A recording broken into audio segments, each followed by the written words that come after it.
Donald Trump and his stooges are always trying to go to war with Democrats. They are always trying to pick fights, and they are always usually losing them. And the best example of that can be seen with a response from AOC to a threat from Trump and his border czar Tom Homan that she will be deported for sharing people's constitutional rights with them. Yes, it is insane. But it doesn't stop there, because Donald Trump has gotten so upset over his favorite issue to fearmonger, immigration, that he made one of the most insane posts we've seen from Trump, clearly triggered by AOC, and we are going to get into it all. But before we do, if I could quickly ask you to leave a like on this video, and if you haven't already and you enjoy our channel, to hit that subscribe button. It goes a long way, and it really does mean a lot to me. Now, before we get into this Trump truth meltdown that we just saw, I think it is only right that we check out Tom Homan in an interview that he gave today talking about AOC's response. It was kind of just a meltdown for him, but it provides a lot of context about the story we've seen over the past couple of days. Where is that line that they cross? So maybe AOC is going to be in trouble now. Are you suggesting that she should be prosecuted? I'm suggesting, and I'd ask the Department of Justice, where's that line on impediment, right? It's a broad statute. So I know impeding is someone stopping in front of me and putting their hands on my chest, so you're not coming in here and arrest that guy. That's clearly impeding.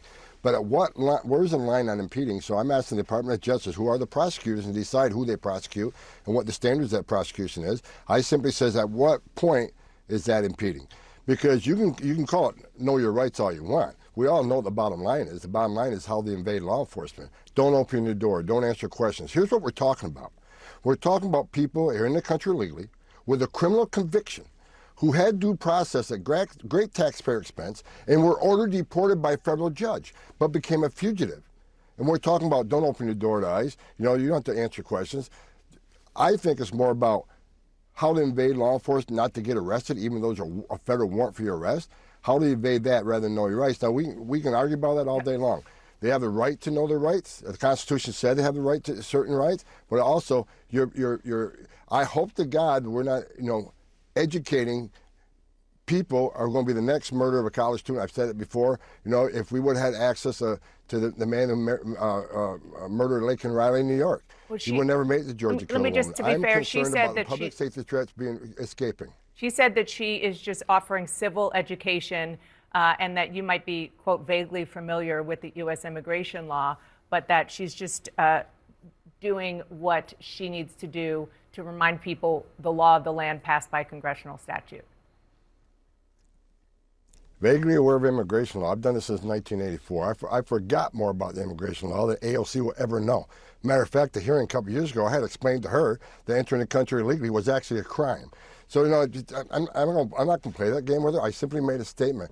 When you sit down with people who are wanted by us, criminal aliens that have been ordered to be deported from the United States government, and ignore that order, if you and I ignored that order, we'd be sitting in prison.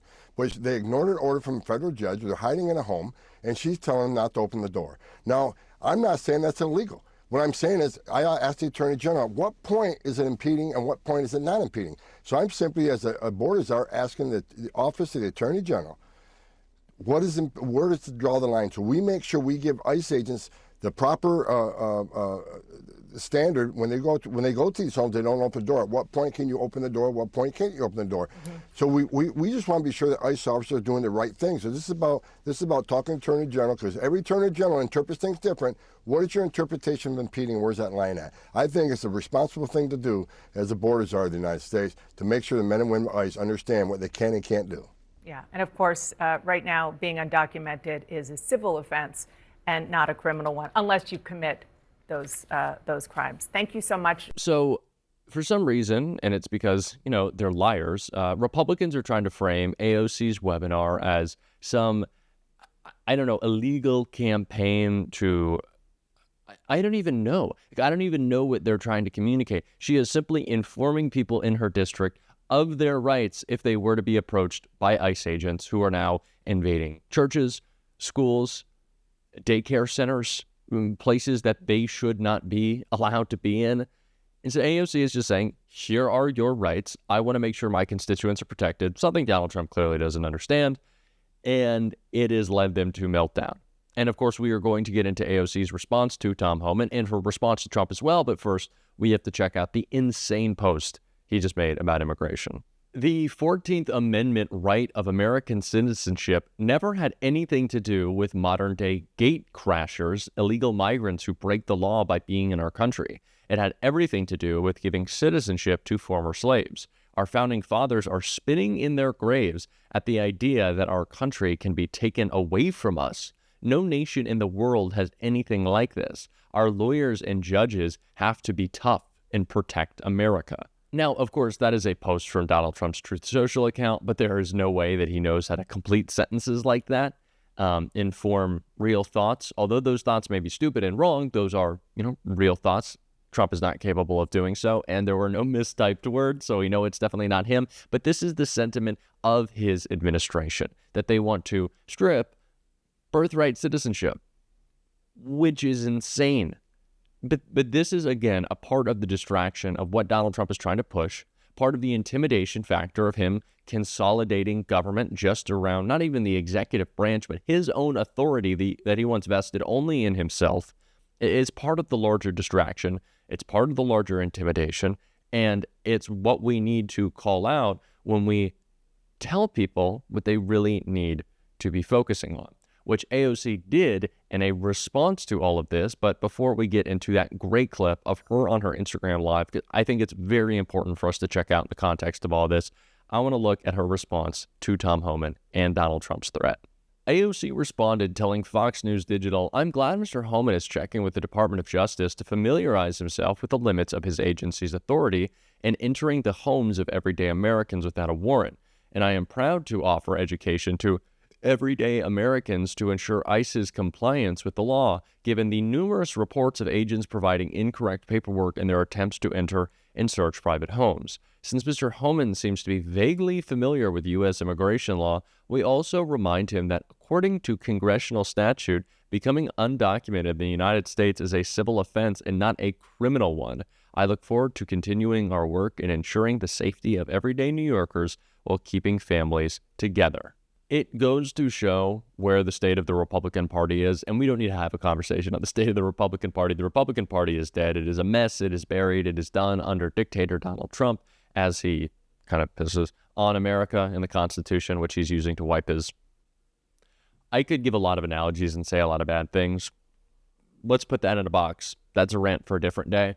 But when a political party is attacking an individual for sharing people's rights with them, informing them of their rights, that's not a good political party, right? It's like the Taylor Swift thing. When Republicans got so mad at her for what?